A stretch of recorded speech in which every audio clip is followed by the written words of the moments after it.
teman-teman.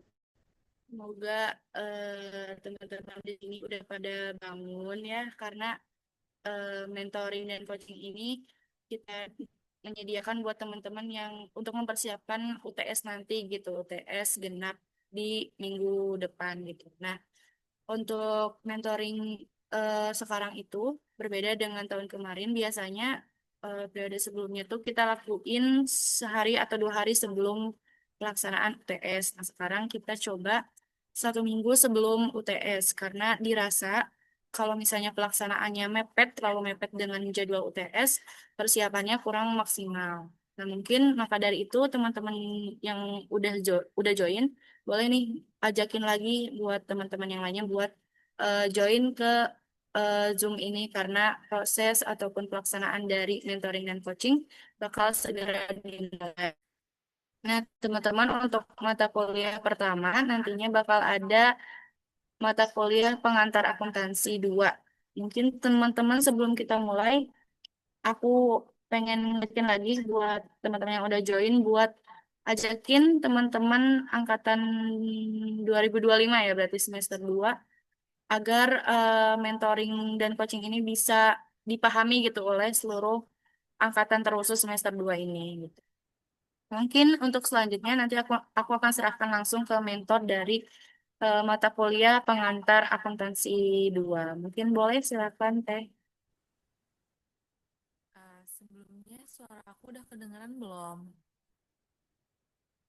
Ada nggak? Ada ya suara aku. Oke.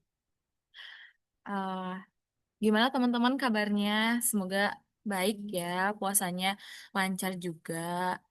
Terus semoga apa yang dipelajari hari ini bisa muncul nanti pas UTS. Ini sebagai bahan belajar bareng aja ya. Semoga bisa sedikit membantu gitu pemahaman kalian di pengantar akuntansi 2. Nah, sebelum aku masuk ke soal, mungkin ini sedikit mengingatkan ya apa itu akuntansi. Akuntansi yaitu apa ya proses pencatatan, klasifikasi, ikhtisar dan juga laporan transaksi keuangan. Yang dimana ada konsep debit dan kredit. Nah, debit yaitu menambah aset dan kredit itu menambah pendapatan.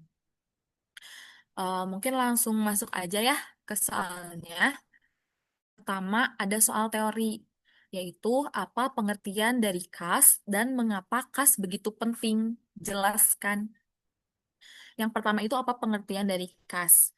Kas adalah aktiva yang paling liquid dan terdiri dari bagian yang digunakan sebagai alat pertukaran serta memberi dasar untuk perhitungan akuntansi. Jadi, kas itu adalah aset yang paling liquid atau jadi yang paling berpengaruh juga karena digunakan sebagai alat pertukaran yang bisa memberi dasar untuk perhitungan akuntansi. Nah, mengapa kas menjadi begitu penting? Karena kas itu memberi dasar, pengukuran, dan akuntan bagian lain. Setiap bisnis harus mampu mempertahankan likuiditasnya. Jadi, kita tuh bisa melihat perusahaan dari kasnya juga gitu. Apabila kasnya baik, berarti si perusahaan itu bisa menjaga likuiditasnya, atau si perusahaan itu mampu membayar utang jangka panjang dan jangka pendeknya, kayak gitu. Sekarang kita masuk ke soal yang nomor 2, nih mulai perhitungan. Aku bacain dulu ya soalnya. PT Lancar Jaya menyimpan dananya di Bank Tasikmalaya pada awal Februari 2025. Saat menerima rekening koran dari bank pada tanggal 28 Februari 2025, akuntan PT Lancar Jaya melihat perbedaan antara saldo kas perusahaan dan saldo kas di bank. Saldo kas perusahaan sebesar 45.500.000, sedangkan saldo di bank sebesar 54.400.000. Adapun beberapa informasi tambahannya, yang pertama yaitu setoran kas ke bank sebesar 15 juta belum dicatat oleh bank. Kemudian yang kedua, tagihan PT Lancar Jaya kepada PT Sukses sebesar 9.600.000 yang dilakukan oleh bank telah berhasil, tetapi PT Lancar Jaya tidak mengetahuinya. Yang ketiga, yaitu pendapatan bunga bank sebesar 1.200.000. Yang keempat, cek yang diterima PT Lancar Jaya sebesar 4 juta ternyata tidak ada dananya. Kemudian yang kelima, cek yang telah dikeluarkan PT Lancar Jaya sebesar 13.600.000 belum dicairkan pemiliknya. Kemudian cek sebesar 7.500.000 yang diterima PT Lancar Jaya salah dicatat oleh akuntan sebesar 2.500.000. Nah, yang terakhir yaitu cek sebesar 3.500.000 yang dikeluarkan PT Lancar Jaya untuk membayar beban perbaikan salah dicatat oleh akuntan sebesar 2.500.000. Diminta: 1. Buatlah rekonsiliasi bank per tanggal 28 Februari 2025 dan buatlah jurnal penyesuaian yang diperlukan. Sekarang kita masuk ke jawabannya, yaitu PT Lancar Jaya rekonsiliasi. Ini tuh rekonsiliasi ya teman-teman. Rekonsiliasi bank eh 28 Februari 2025. Yang pertama ada saldo menurut bank, yaitu tadi sebesar 54.400.000. Ini ditulis dalam ribuan ya teman-teman. Kemudian ada saldo menurut perusahaan sebesar 4 juta, sebesar 45.500.000. Nah, yang ini. Bentar, mungkin aku bisa kasih ini ya. Nah, ini. Terus ada ini.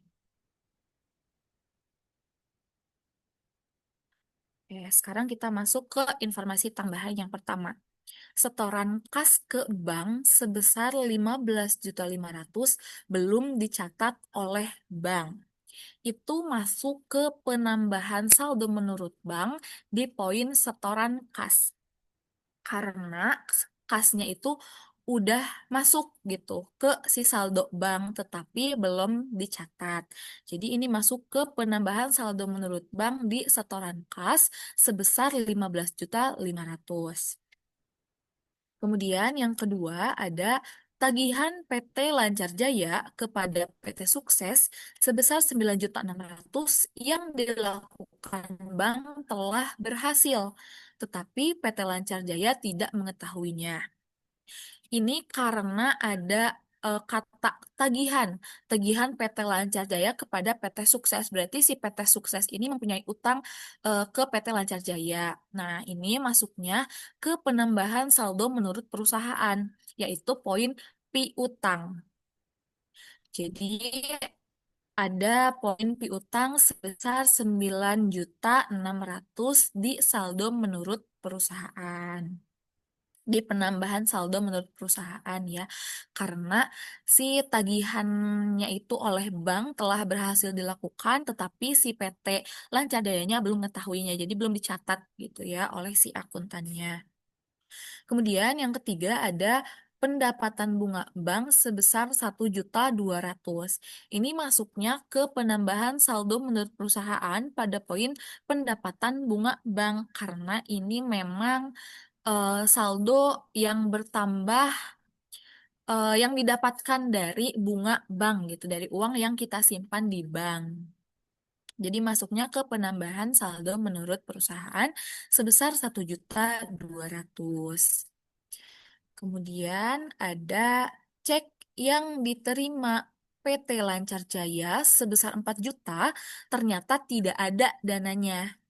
Ini masuknya ke pengurangan saldo menurut perusahaan. Kenapa? Karena ceknya itu telah diterima, tetapi si dananya itu tidak ada. Jadi itu masuknya cek kosong, cek eh, sebesar 4 juta itu tuh tidak ada dananya dan tidak tercatat gitu oleh si akuntan PT Lancar Jaya. Nah, kemudian ini aku terlalu kecepatan gak ya ngejelasinnya? Atau aman? Kalau kecepatan boleh dikasih tahu aja ya teman-teman. Kemudian ada Cek yang telah dikeluarkan PT Lancar Jaya sebesar 13.600.000 belum dicairkan pemiliknya.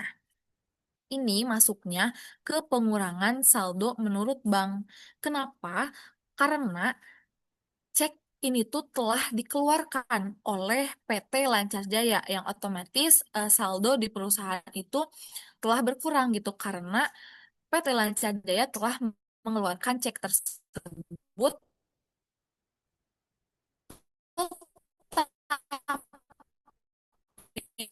belum dicari di bank, tetapi di putaran saldo perusahaan itu tuh sudah keluar.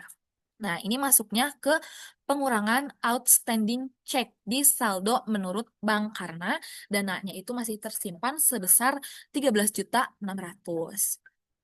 Nah, kemudian ada eh, cek sebesar 7.500.000 yang diterima PT Lancar Jaya setelah dicatat oleh akuntan sebesar 2.500.000. Ini masuknya ke penambahan saldo menurut perusahaan di poin kesalahan pencatatan cek. Kenapa? Karena cek sebesar 7.500.000 itu telah diterima oleh si PT. Nah, ini aku jawabnya kesalahan pencatatan cek sebesar 5 juta. Kenapa 5 juta? Karena saldo yang 2.500.000 ini, yang 2.500.000 ini nih. Nah, itu tuh udah masuk ke saldo menurut perusahaan yang ini. Itu tuh udah ada masuk di pencatatan oleh akuntan sebesar 2.500.000. Jadi kita hanya perlu mencari selisihnya aja. Selisih dari 7.500.000 ke 2.500.000 itu berapa? Yaitu 5 juta. Nah, kemudian yang terakhir yaitu cek sebesar 3.500.000 yang